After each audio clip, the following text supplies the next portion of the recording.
दोस्तों, मैं सुनीता सिंघल अपने चैनल एस्ट्रोलिंक में आपका हार्दिक स्वागत करती हूँ। दोस्तों, आज हम बात करेंगे आत्मघात योग के बारे में। आत्मघात योग का मतलब है आत्महत्या योग। दोस्तों, आपने देखा होगा कि बहुत से युवक युवतियाँ अपने शरीर को हानि पहुँचा लेते हैं, फांसी लगा लेते हैं या नस काट लेते हैं या फिर सर फोड़ लेते हैं।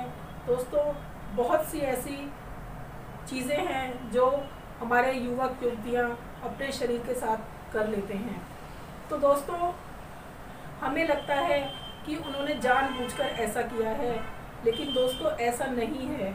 हमारी कुंडली में कुछ इस तरह के योग होते हैं कि जो उन्हें ऐसा करने पर मजबूर कर देते हैं।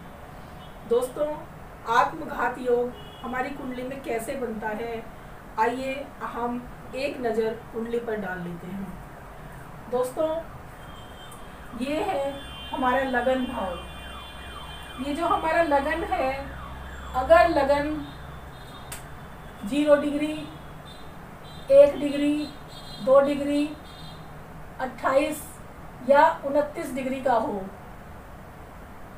ये है पहली शर्त कि अगर हमारा लगन 0 डिग्री, 1 डिग्री, 2 डिग्री, 28 डिग्री या 29 डिग्री का है, तो इसका मतलब है कि हमारा लगन कमज़ोर है।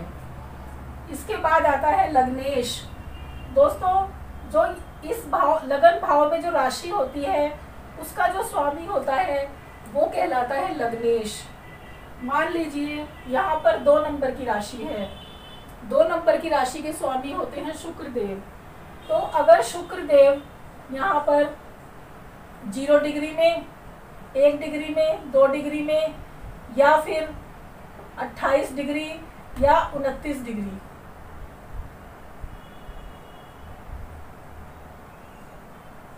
हैं, तो भी हमारा लग्नेश जो है वो भी कमज़ोर हो जाता है।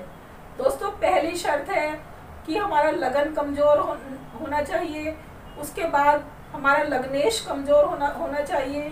उसके बाद जो अष्टमेश होता है, यानी 8वें भाव का स्वामी, 1 2 3 4 5 6 7 8, इस 8वें भाव में जो राशि है उसका जो स्वामी है वो भी कमज़ोर होना चाहिए।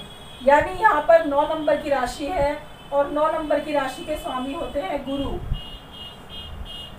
अगर गुरु यहाँ बैठा है, मान लीजिए गुरु यहाँ बैठा है, तो 10 नंबर में गुरु नीच के हो जाते हैं।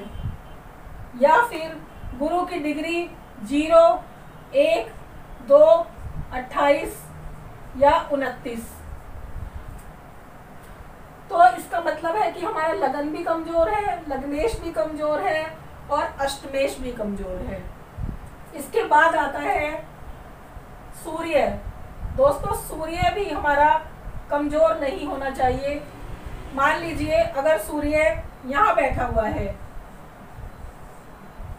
तो तुला राशि में सूर्य नीच के हो जाते हैं। सूर्य यहाँ बैठा हुआ है या फिर वो भी 0 डिग्री, 1 डिग्री, 2 डिग्री, 28 डिग्री या 29 डिग्री का है, तो हमारा सूर्य भी कमज़ोर हो जाता है। उसके बाद आते हैं चंद्रमा पर। दोस्तों, अगर हमारा चंद्रमा यहाँ बैठा हुआ है, यानी 8 नंबर की राशि में चंद्रमा नीच के हो जाते हैं।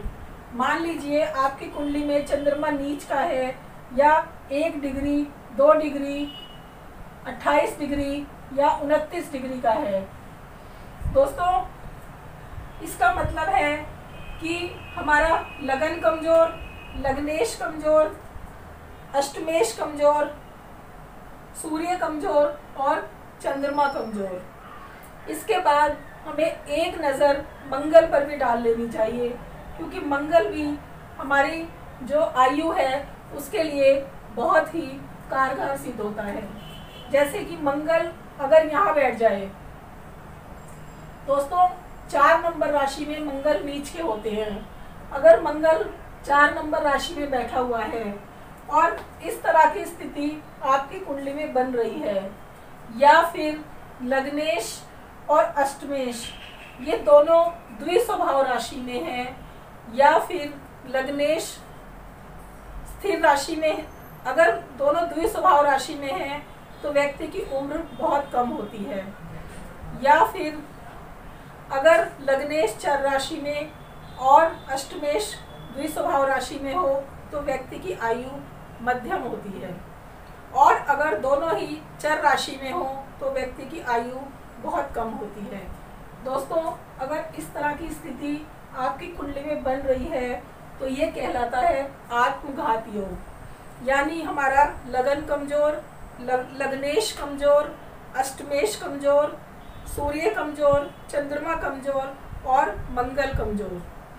दोस्तों, अगर ये सारे ग्रह हमारी कुंडली में कमजोर हैं तो आप समझ जाइए कि आपकी कुंडली में आत्मघात योग बना हुआ है।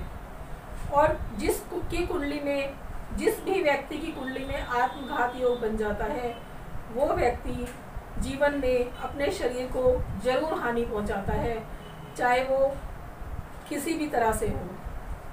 दोस्तों, ये एक हमारी कुंडली में बनने वाला एक बहुत ही दुर्योग है, यानी कि बहुत ही खराब योग है, लेकिन जिसकी कुंडली में ये योग बन जाता है वो व्यक्ति अपने शरीर को हानि पहुंचा लेता है। दोस्तों, अगर किसी की कुंडली में ये योग बन रहा है तो किसी अच्छे ज्योतिष को दिखाकर इसका उपाय कर लेना चाहिए, और इस योग का जो भी उपाय बनता है उसे करके अपने जीवन को सुखी बनाना चाहिए। दोस्तों, आज की ये वीडियो मैं यही ख़त्म करती हूँ। अगर आपको ये वीडियो अच्छी लगी हो तो इसे लाइक कीजिए, सब्सक्राइब कीजिए और शेयर कीजिए।